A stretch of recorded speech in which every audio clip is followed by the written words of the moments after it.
million a year. So Thank you. morning again, sir. Thank you. How you doing? Leader. Good morning, sir. How you doing? Good morning. Good to see you. Good morning. Thank you. Good morning. Good morning. Good to see you. Good morning. How you doing? Doing all right. Yeah, good. Wow. How you doing? How are you? Doing good. Good to see you. Good to see you.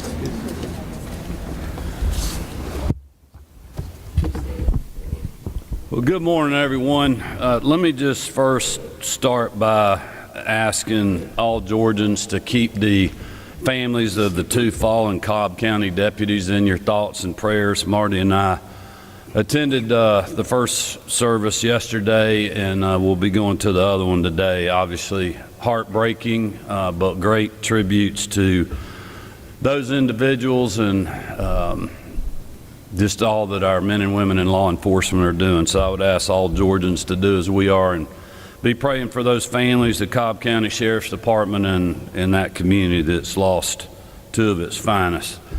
I want to first just thank Fulton County Commission Chair Pitts, the DeKalb County CEO Thurman, Grady Health CEO John Halpert, and the Commissioner of the Department of Community Health, Kaylee Noggle, for joining me with many other healthcare leaders for this announcement today.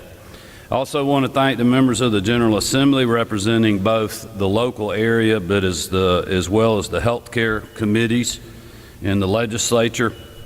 As you all are very well aware, the Atlanta Medical Center's closure has presented a very sudden and complicated challenge to the healthcare infrastructure of our capital city.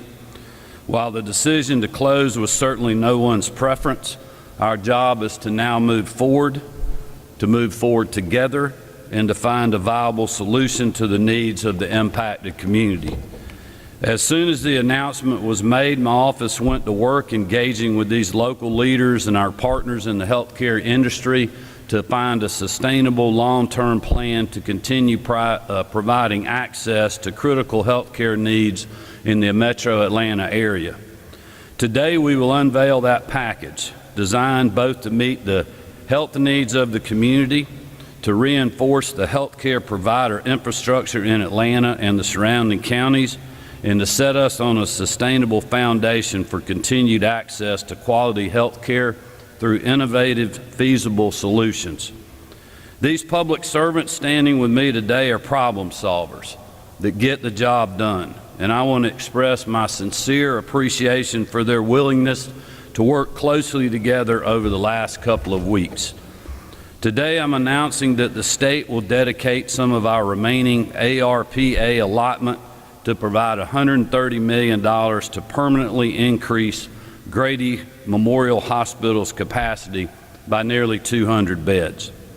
Grady is already in the process of adding more than 40 beds that will be available by November the 1st, so these additional 200 will come online in a rolling fashion as Grady moves into its new surgical tower next year. This is more than enough capacity to cover the average patient census at AMC. The support we're announcing today is on top of the funding formula changes we worked with Grady to secure over this past summer, which will result in an additional $130 million that Grady Health System will receive by the end of this month through what is known as the Georgia Aid Program. The new formula announced this past July is targeted to improve quality of care at both Grady and Augusta University Health Center by raising reimbursement rates for those on public health programs. With those rates now approaching the same as those on the commercial insurance side, this new approach and additional money it provides is an example of how we can harness innovation to deliver quality care. An important point to remember here is that both hospitals must meet quality of care metrics in order to renew this funding for the next several years. Ensuring these patients receive the best health care possible while also creating a sustainable funding model that supports the long-term viability of Grady Health System. Furthermore, we are reallocating a temporary medical unit used during the early COVID-19 surge to Grady Hospital, which will add a further 24 patient rooms and 12,000 square feet to Grady's footprint, already equipped and ready to use. These temporary beds will continue to be available while the additional capacity I mentioned earlier comes online in the coming weeks and months. These and other supports we're providing Grady are a recognition of its importance to the region and their prominent position in the long-term healthcare provider makeup of our state. In other words, these are not Band-Aid solutions. They are meaningful, carefully thought out and implemented measures designed to ensure this cornerstone of Atlanta's healthcare network is on solid footing for many years. Standing here with these leaders, it is our goal to see these investments strengthen Grady's long-term ability to serve patients who would have otherwise chosen AMC. We're also actively working with other major healthcare providers in Metro Atlanta, including Piedmont Healthcare, Northside Hospital, Emory Healthcare, Southern Regional Medical Center, and others, to ensure they are prepared for the changes brought on by AMC's closure. Representatives from each of those organizations are here with us today, and I cannot thank them enough, along with the doctors, nurses, and other staff, for their ongoing partnership throughout the COVID-19 pandemic and through this challenge as well. I also want to give special recognition to Commissioner Noggle and the great team at DCH, who have literally worked around the clock since the news of AMC first broke. They have been tireless in meeting this moment. And again, I want to thank Chairman Pitts, CEO Thurman, and Grady CEO John Hopper for their hard work and partnership. The truth is, when faced with a challenge as tough as this has been, the most accurate predictor of success is the capabilities of the team around you. I could not ask for a better group of leaders to work with. Thank you all again for being here this morning, and now it's my honor to turn it over to Chairman Pitts for a few remarks. Chairman. Good morning, everyone. Let me begin my brief remarks by publicly thanking Governor Kemp and the state of Georgia for quickly agreeing to assist us in overcoming the challenge that we're faced as a result of the announced closure of the AMC facility. We're deeply indebted to the governor and the state of Georgia for the assistance that he's just announced. Now, what you see here today, you have three leaders of three governments: state of Georgia, DeKalb County, Fulton County, coming together to solve a problem that impacts our mutual constituents. In Georgia, as you know, or at least you should know, counties are responsible for health and human services, and that's true for Fulton County. And we take our responsibility of health and human services seriously, not just words, but indeed. We annually allocate some $60 million to Grady Hospital.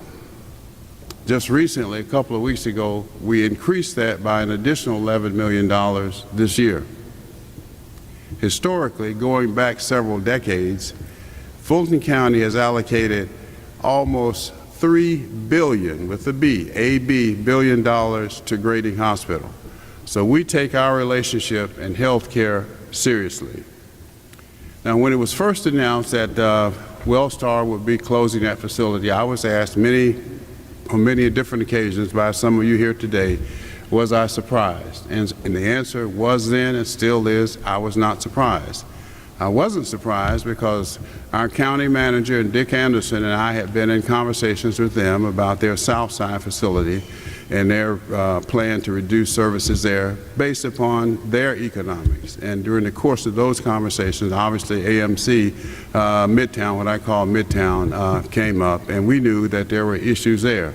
So they made a business decision, but their business decision obviously negatively impacted the citizens that we serve. So we immediately went to work to come up with a short-term solution to the problem. Now, that short-term solution would not be possible without Governor Kemp in the state of Georgia. So again, deeply grateful to him and the state for agreeing to help us. But our first concern was, and still is, the 200 patients that are served there on a daily basis. Working with Grady, Piedmont, and Emory, we have a plan that's workable. Emergency room, we have a plan that's workable, again, working with Grady, Piedmont, and Emory. And one thing I want to ask you to clarify once again, there's a lot of talk about the loss of a level 1 trauma center. Well, that's true. But the reality of it is we have several level 2 trauma facilities in the metro area. And as I understand it, that there will be no decrease in the clinical medical care that will be provided and be able to be provided to our citizens, because the services of a level 2 trauma center are identical from a clinical medical point of view for that of a level 1. So I'm confident that we have a plan that is going to work. Now this, though, is a short-term solution to a problem. Long-term, the manager and I are working for a long-term solution to the loss of this facility, which in all probability is going to mean a new facility somewhere, not necessarily on that site, but somewhere in South Fulton County. That we're working on as I stand before you today. Now that has a price tag, and I'm very grateful to the expressions of support that's come from a lot of people, other elected officials. I'm very proud of that support that they have indicated that they are going to offer. But when we talk about the next phase of this, which in all probability will involve a new facility, we need to stand up and be counted. And lastly, we at the county, we have agreed to build a new jail at a tune of some $500 million plus. And I have to believe that if we're able and want to build a new jail for lawbreakers, that we can come together to build a new medical facility for law-abiding citizens in Fulton County. I also want to close my remarks by, whenever there's a crisis in Fulton County, City of Atlanta, DeKalb County, we can always count on the private sector. And I have no doubt that the private sector will come forward to assist us to the extent that they can in solving this problem and going forward. So thank you again, Governor of the State of Georgia. Where's the Governor? Thank you. Got you back, Chairman. Mr. CEO. All right. Good morning. First of all, on behalf of our governing authority, the Board of Commissioners, and the nearly 800,000 residents of DeKalb County, I want to thank Governor Brian Kemp, Commissioner Noggle, the administration, for rising to the occasion, working with Chairman Pitts and the Fulton Board of Commissioners, our commissioners, to arrive at this very, I think, critical point where the governor, through a very generous appropriation, has provided us with a reprieve, but not a bailout. And that's important for everyone here today to understand. In the public and the healthcare industry, this is a reprieve and not a bailout. What I'd ask going forward is to take this opportunity that's been provided by Governor Kemp for the men and women representing major medical institutions here, for the elected officials standing behind me, and for elected officials all over Metro Atlanta to come together, to reopen the lines of communication, to recognize that the new normal is not normal, and that as we move forward into what will soon be, we believe, a very serious economic downturn, there will be tens of thousands of Georgians who will find themselves unemployed and uninsured. We can use this as a stepping stone to arrive at a point in the history of our state where we recognize that health care should be depoliticized, that health care and access to quality, affordable health care is not about Republicans and Democrats. It's about saving lives and maintaining the quality of life for all of our citizens. The one lesson from this day's press conference, from my perspective, is that when we seek to do the right thing in the right way, at the right time, we can transcend the political divide. The men and women whose lives will now be saved because of this generous investment, my friends, the family members won't stop to think what political party generated the dollars. What they will be proud of is that their son, a father, sister, a brother, a mother will live yet another day. And finally this, and you will hear from Grady CEO, my friend John, shortly. There's not enough money on God's green earth to finance enough level 1 trauma beds, to care for those who will need those beds, until we also invest in reducing gun violence in this state and in Metro Atlanta. So as we move from this point, I hope these healthcare leaders and political leaders will also embrace strategies that will allow us to need fewer trauma beds, that will allow us to have fewer patients suffering from gunshots, that will allow us to have fewer families who we cannot help, and fewer lives that we cannot save. So once again, thank you, Governor Kemp, for seeing the need, for having the vision, and rising to the occasion. Thank you, Rod Pitt, my hero. He's the only guy older than me in politics right now at the local level. Thank you. And thank you for the team that came together today to announce a reprieve, but not a bailout. Thank you.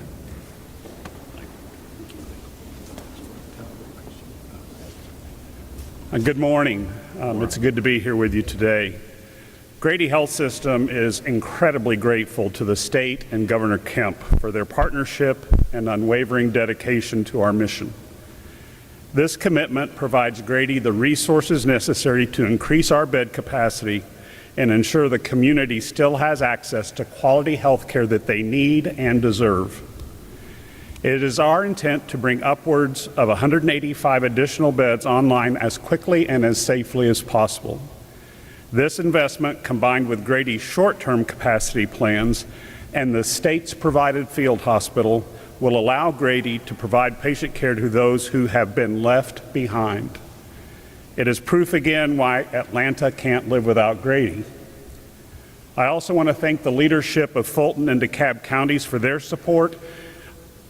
Fulton and DeKalb counties and Grady Memorial Hospital have been partnered together since 1945. And together, the three of us, these three entities, continually strive and plan on how to best provide care to those who are uninsured in both of those counties. We thank the other health systems that are here today as well. During the COVID pandemic, it was amazing to see these health systems come together to jointly solve the huge crisis that we were facing during the height of the pandemic. Once again, thank you to Governor Kemp. This is a momentous day for our community. This is a momentous day for Grady. Grady will be here, Grady is here, and Grady will serve. Thank you.